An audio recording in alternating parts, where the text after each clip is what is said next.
Eficiente, todos bem-vindos a mais uma edição. E vocês já sabem, quer mandar uma sugestão de pauta aqui para o nosso programa? Entra lá no nosso Instagram, @vivereficiente. Ou faz como a nossa querida amiga Zuleika, que sempre manda sugestões de pauta e elas são muito bem-vindas. E a nossa convidada de hoje é uma indicação da Zuzu. Nós vamos falar sobre a poliomielite e a vacinação, que a gente está vivendo um retrocesso aqui no Brasil. E para falar sobre esse assunto, eu trouxe a psicóloga Cristiana Medeiros. Cris, seja muito bem-vinda. Obrigada. Como foi a viagem de Fortaleza até São Paulo? Tranquila. Tá tudo tranquilo? Tudo tranquilo. Já conhece São Paulo já tem um tempinho, né? Já faz um tempo, sim. Então, tá bom. Cris, além da gente falar da polio, você também convive com a poliomielite. Sim. Como que foi o seu diagnóstico? Na verdade, eu tive poliomielite com 1 ano e 8 meses, né? Eu já tinha tomado a 3ª dose da vacina, adoeci, tive em coma e a poliomielite acometeu perna esquerda até o quadril. Membros inferiores? Não, só um. Só o lado esquerdo e o lado direito do braço, lado superior direito. Isso você tinha?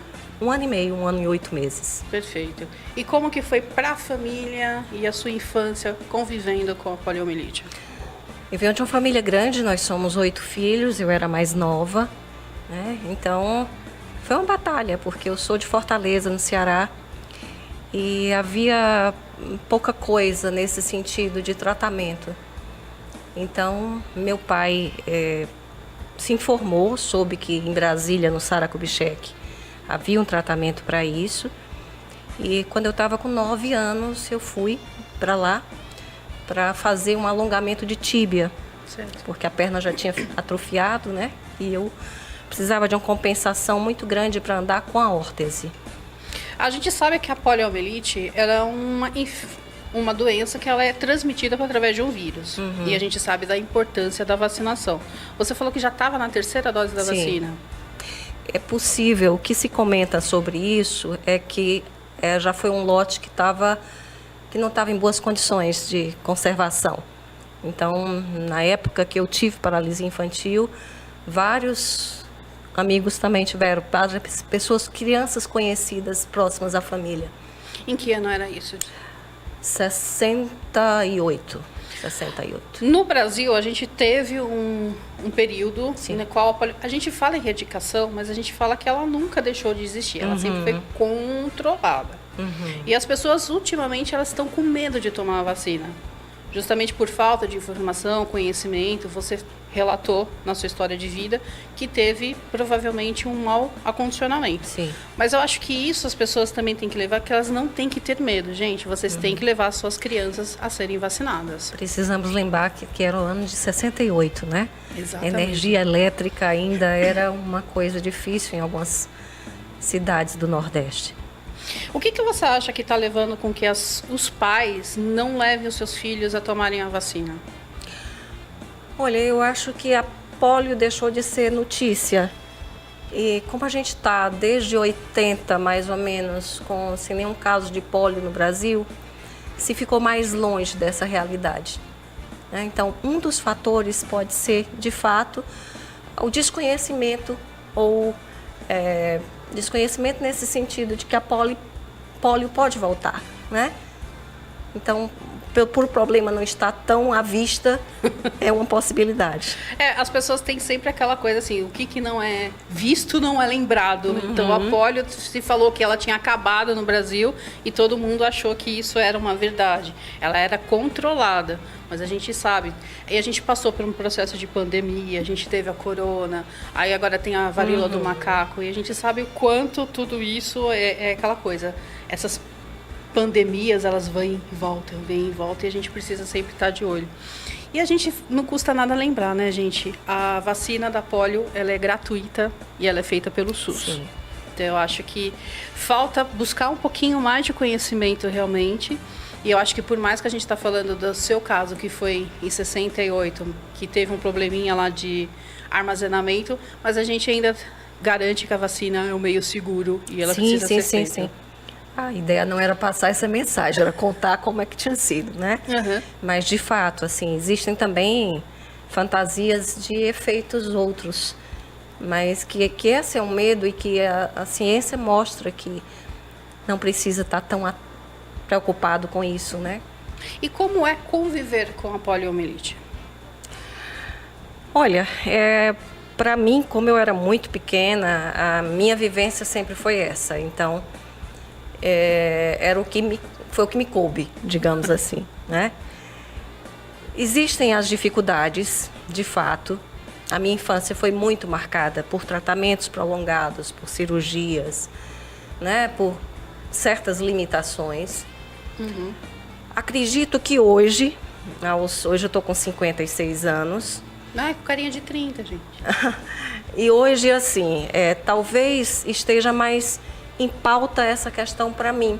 Até aqui, eu vivi como se isso fosse realmente parte da minha vida e driblando, né? Mas a polio, existe hoje uma corrente de estudos que fala da síndrome pós-polio. Hoje não, já faz tempo, mas que eu só fui saber há uns 15 anos atrás.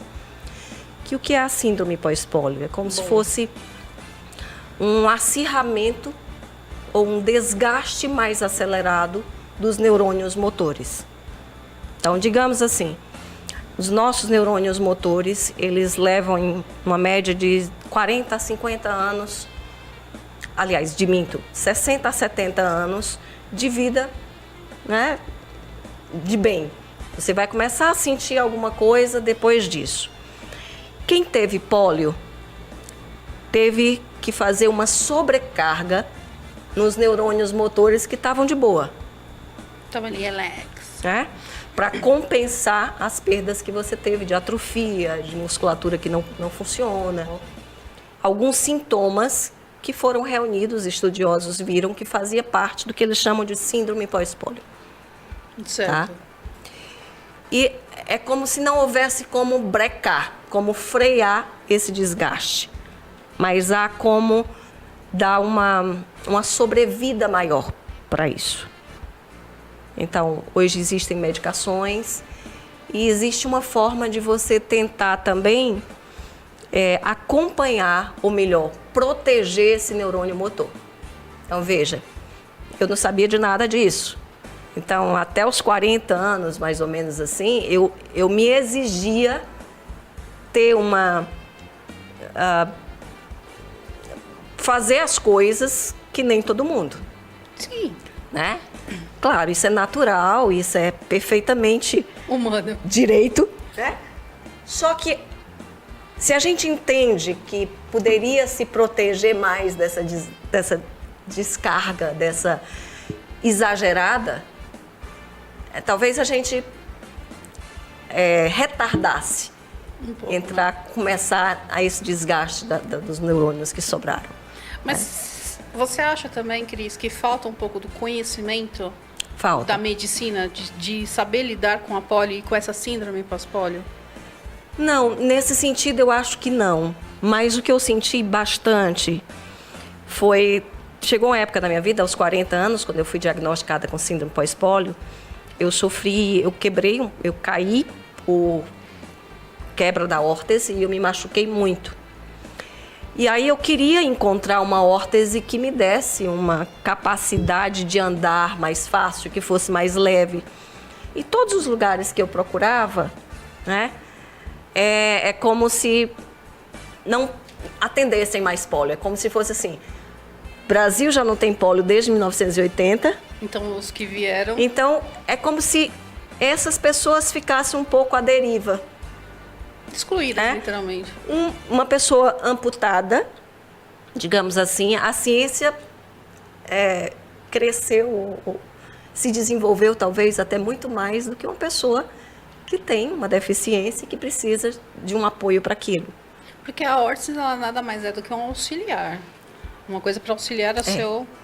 Você está usando a cadeira de rodas mais por uma coisa também de longas distâncias? Também. Eu comecei de um tempo para cá, de uns 6 anos para cá, a minha osteoporose aumentou muito, que é uma das coisas da síndrome pós-polio, né? Então eu passei a ter quedas repetidas e quedas com fratura.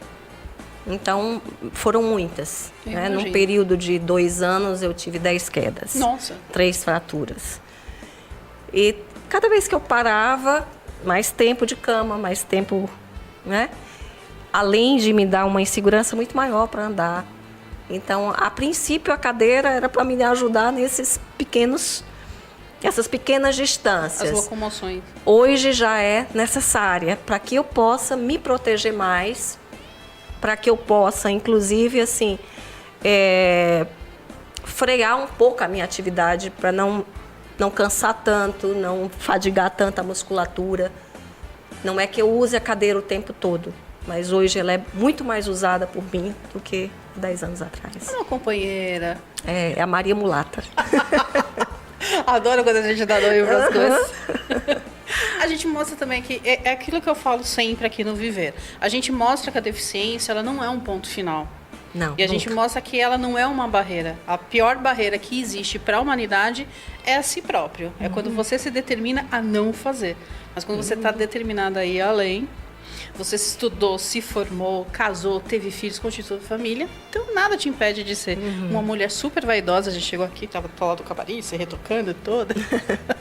Eu acho que isso faz parte realmente. A gente sempre tem que mostrar que a gente está pronto para tudo, Sim. né?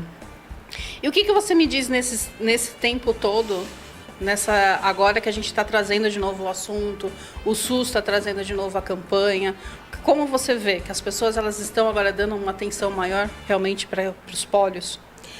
Olha, eu acho que a campanha ainda precisa esquentar, né? Assim, a gente precisa falar mais sobre isso. Pouco se fala. Pouco se fala. É preciso dar uma ênfase maior à questão da vacinação.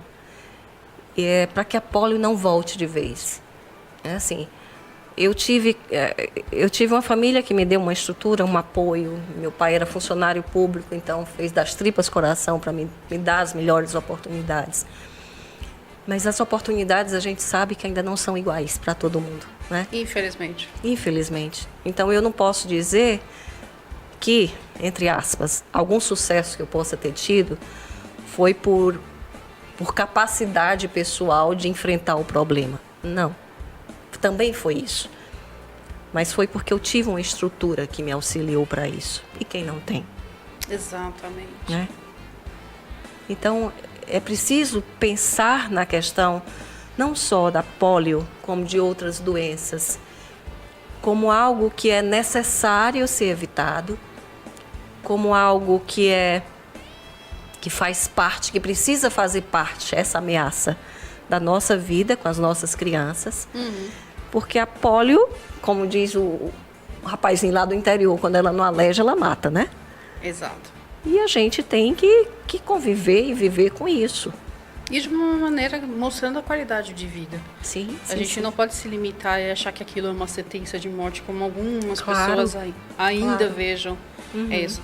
Cris, se você não se incomodar de falar, porque eu vejo a Cris assim, gente, como um exemplo realmente de mulher determinada e vitoriosa. Porque além da polio, você também passou por um processo de câncer de mama. Foi. Em Ano que ano? passado. Isso em 2021. E 21. Descobri em 2020, novembro de 2020, câncer de mama. E aí, dezembro de 2020, eu levei uma queda, fraturei o fêmur, era para começar a químio em janeiro de 2021. Eu tive que adiar o início da químio para poder fazer a cirurgia do fêmur. Então, assim, foi um desafio. Grande. Não só meu, mas de todo mundo que estava em torno, né? Eu imagino, porque é justamente isso. A gente fala, as pessoas, quando elas são deficientes, aí falta um lado familiar, não tem apoio. Aí, infelizmente, a gente também não tem apoio do lado do governo, das políticas públicas também. Sim. A pessoa fica um pouco perdida. Mas você é a prova de que tudo com o apoio da família, a gente consegue também. E determinação também, né? Não deixar se abater. Eu não sei se eu sou prova, mas assim, eu comprovo que ter um suporte, você ter pessoas que acreditam em você, ter pessoas que aguentam estar ali segurando a mão, às vezes dando banho, às vezes penteando o cabelo, às vezes aguentando o choro. Nossa, faz toda a diferença do mundo. Ao ponto de quando você atravessa essa fase mais difícil, você diz assim, puxa, passou. Nem foi tão difícil assim. Foi difícil, né? Teve choro e ranger de dentes. Sim. Mas você olha para trás e o que você lembra mais não são das horas difíceis, são das horas de colo, das horas de risada junto, das horas de suporte. Que é isso eu acho que faz toda a diferença, né? Faz. O Rui, que nos acompanha aqui no estúdio também, você está casada com ele há quanto tempo? Há 32 anos. Pouquinho tempo. E é isso que a gente fala, gente. A gente sempre tem que ter. Quando você precisa de ajuda, eu acho que assim, a gente não é Mulher Maravilha o tempo todo. De jeito nenhum. A gente tem os nossos momentos de fraqueza e eu acho que a gente precisa pedir ajuda. E pedir ajuda não é sinal de fraqueza, muito pelo contrário. Inclusive, assim, é algo que aconteceu, né, nesse período de tratamento de câncer, quando eu recebi o diagnóstico, o Rui perguntou para mim, Cris, você quer fazer segredo disso? Eu disse, absolutamente. Se eu acredito nos afetos, eu acredito que eles estão juntos da gente nas horas de celebração e nas horas de tristeza, né? Uhum. Então, o que eu fiz foi partilhar os bastidores da químio com algumas pessoas, algumas próximas, algumas pessoas queridas, que eu sabia que estavam ali na torcida. Como isso foi bom, como isso me restaurou as forças, como isso me deu uma sensação de pertença mesmo, de que existia uma rede muito maior do que aquela doméstica importantíssima, mas que me permitia dizer assim, não, eu vou para o próximo passo, porque eu também quero dar essa notícia, né? Sim, sim. Então, é isso. E quando você chegou, agora a gente está em 2022, e como que foi todo esse processo? Do ano passado, agora, como que está a sua recuperação? Eu fiz a químio completa, fiz a rádio também, 20 sessões, fiz a imunoterapia. No momento, eu estou só fazendo a manutenção do catéter, que a gente usa para livrar um pouco as veias do ressecamento, que permanece com ele por mais um ano, né? E tô bem, tô assim, tentando colocar a vida de novo nos trilhos, embora eu não queira mais os mesmos trilhos, entende? Busca novos desafios? Ah, sim, sim. Além da clínica, além do serviço público, que eu exerço também tenho planos de escrever. Esse período me trouxe isso, essa possibilidade de alargar os horizontes e de ver que pela escrita a gente pode chegar lá na intimidade de algumas outras pessoas, sabe? Então, isso é legal. Além de psicóloga, daqui a pouco nós vamos ter um livro por aí, quem sabe, contando... Quem sabe?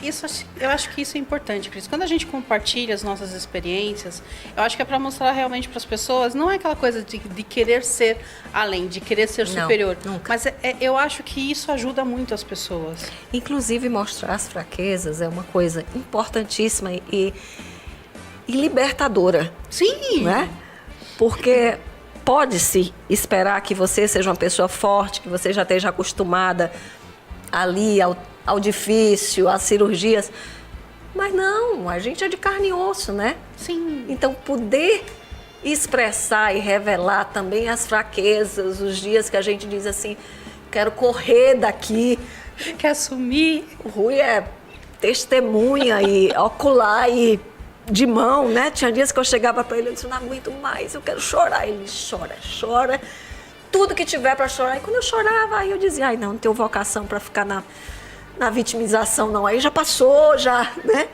A gente se dá o direito de curtir uns 5 minutos. Isso. E depois a gente fala, não, agora eu vou em frente. Agora vamos de volta, né? Vamos pra P de novo, vamos pra Exatamente. luta. Eu acho importante esse recado que você passa para as mulheres, para mostrar realmente, assim, a força que a mulher tem.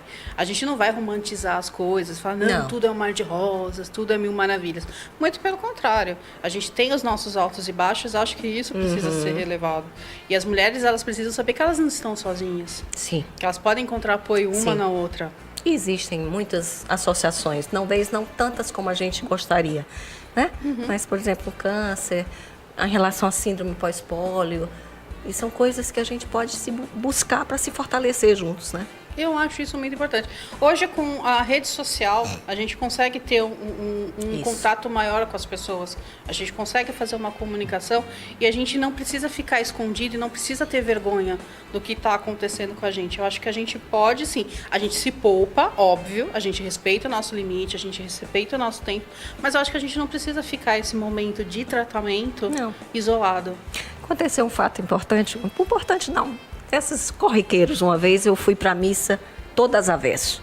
Eu estava com um vestido longo, quando eu olhei, eu estava toda avesso, né? Tinha vestido. Ao E contrário. eu fiquei mortificada de, meu Deus, como é que eu vou passar de frente das pessoas assim? E eu precisava dar um recado lá na frente. Aí eu criei coragem, fui. Primeira coisa que eu fiz foi dizer assim, gente, quase que eu não vinha dar esse recado aqui, porque eu percebi que eu estou toda às avesso. Mas eu já vou dizendo para vocês que é para passar a vergonha. E aí eu faço essa analogia. Quando a gente não precisa esconder tanto as nossas dificuldades, as nossas vulnerabilidades, a gente adquire uma outra força, uma outra coragem. E aí as pessoas, nesse dia, as pessoas até foram se solidarizar comigo. Algumas senhoras, minha filha, eu já saí de casa assim também. E assim acontece com a vida. Acontece com todo mundo. Quando a gente consegue falar dessas vulnerabilidades também, a gente encontra outras companheiras de viagem, né? Eu acho isso muito bacana, esses relatos, assim, porque realmente são motivadores. E a gente mostra realmente o quanto nós somos seres humanos e estamos sujeitos. E tem uma frase que eu adoro, eu não sei quem é o autor é desconhecido, mas a gente sempre fala, nós somos perfeitas em nossas imperfeições. Ah, sim. Tem uma do Fabrício Carpinejar que ele diz que eu adoro as minhas limitações, não me suportaria infinito, né? É isso. Essa também é ótima, já vou anotar e vou começar a usar. Ai, Cris, eu acho assim, esses relatos que são passados pra gente, quando a Zuleika me passou o teu contato e falou que você estaria aqui em São Paulo, eu falei, gente, eu quero entrevistar ela no Viver, porque eu acho isso muito importante. A gente vê que as pessoas, quando elas fazem campanha, elas fazem campanhas sazonais. Só naquele período, pronto, acabou. Então já bastou, já foi o assunto, vida que segue, vamos pro próximo assunto. E eu falo para as pessoas, não, mas não é assim. A gente tem 365 dias, sabe, num ano. A gente tem que conviver 24 horas. Então, assim, como é que as pessoas querem fazer com que o mundo seja melhor se essas pessoas elas ficam isoladas? Se essas pessoas não são colocadas em estatísticas? E a empatia só nasce da comunicação, né? Da troca. Sim. Então, como que eu posso saber o que é estar na pele de um outro se eu não tenho acesso a essa vivência, a essa experiência? Então, eu penso que essas oportunidades da gente estar partilhando vivências é uma chave para a empatia. E como a gente precisa de empatia no mundo, mais do que nunca, né? Eu acho que... eu não sei porquê, também não vou ficar aqui discutindo, aquela coisa assim básica, porque as pessoas insistem em tapar o sol com a peneira, né? Ai, não vamos falar sobre esse assunto aqui, a grande mídia, né? Não vamos falar sobre esse assunto, porque esse assunto é chato, não vamos tocar nisso. Não, mas a gente está vivendo com pessoas. E a gente tem que colocar essas pessoas, tirá-las da invisibilidade, dar oportunidade para elas contarem as suas histórias. Porque é assim, gente, olha que fantástico. A felicidade estampa o teu rosto. Eu me sinto feliz. Sim, sim. E não são as dificuldades que vão tirar essa sua felicidade. Não, ela pode me tirar o ânimo, às vezes, em alguns momentos, mas... Em alguns momentos, assim, do dia. A alegria de viver, não. Não, com viver certeza não. É o máximo. Isso eu acho, assim, fantástico. E eu gostaria que você aproveitasse as câmeras e deixasse o seu recado para as mulheres que estão acompanhando o nosso programa. Olha só, como mulher, eu acho que a gente tem muitos papéis e a gente pode continuar a desempenhá-los da forma mais humana que for possível, inclusive, né, dando conta das nossas vulnerabilidades, comunicando isso, pedindo apoio e sendo apoio. Eu acho que se cada mulher soubesse que pode contar com o ombro da outra, a gente sairia muito mais fortalecido e seria, de fato, uma força, sim, incontrolável. É isso. Vamos vacinar as crianças, precisamos disso, vamos acabar com a pólio. A gente não precisa de mais uma dificuldade para enfrentar a vida que já é tão difícil, né? É isso. Procurar fazer o autoexame também, procurar o ginecologista. Isso, fazer o controle. periodicamente. Descobrir num exame periódico. Com certeza. Eu acho que cuidar da saúde requer realmente cuidar de si. Quando a gente cuida da gente, a gente cuida do outro. A gente sempre cuida de quem a gente ama. Sim. Seja de amigos, familiares, a gente está cercado de todo mundo. E a gente nunca está sozinho no barco, né? A gente sempre vai encontrar alguém para dar apoio pra gente. Eu acho que uma mulher maravilha é isso. É apoiando uma a outra. Um clube. Exato. Não uma só. Não. As Mulheres Maravilhas, Isso. eu acho que é isso que move a gente, né? Eu acho que o ser humano que é movido realmente a empatia é querer dar oportunidade para o outro. E comemorar as vitórias do outro, né? Sempre, sempre, celebrar sempre as pequenas vitórias. Né? Eu acho que isso é fundamental pro dia. E aquela coisa, né, gente? Nada como a felicidade para deixar o nosso dia mais contente. Quando a gente deixa uma pessoa feliz, o nosso dia já fica iluminado como um todo. Verdade. Cris, quem quiser falar com você, pode escrever para qual e-mail? Para saber mais sobre os seus relatos. E você me mandou também um texto que eu achei fantástico, gente. Eu acho que vai vir coisa boa por aí, hein? Bom, pode escrever para o Instagram. No Instagram não, eu fui clonada. Então vamos lá. Para o e-mail mesmo, crica, CRICA, _medeiros, @yahoo.com.br. Repita de novo o seu e-mail, por favor. Crica, CRICA, _medeiros, @yahoo.com.br. E lá, quem quiser, é só escrever para Cris, que ela vai dar altas dicas e vai compartilhar histórias. Bom, compartilhando a gente se irmana. Cris, eu quero agradecer por você ter aceitado o nosso convite eu de vir muito aqui também. no Viver Eficiente para bater esse papo com a gente. Sempre quando você estiver em São Paulo, por favor, mande mensagem, que vai sempre ser uma honra Tá bom. receber você aqui em nossos estúdios. E eu quero aproveitar para deixar a sua vida um pouco mais doce. Oba! Deixa eu puxar aqui, ó. O nosso maquiador, o André Lima, que também é chefe confeiteiro, ele fez um pequeno mimo. Oh, que coisa mais linda! Bem-vindo! Aquela coisa assim, espero que você goste de bombom de sonho de valsa. Com certeza. Então, para deixar a sua vida um pouco mais doce. E, gente, quem quiser doce, pode entrar em contato com o André, que ele faz doce, assim, divinos, Que tá? maravilha. É @DecoSuite.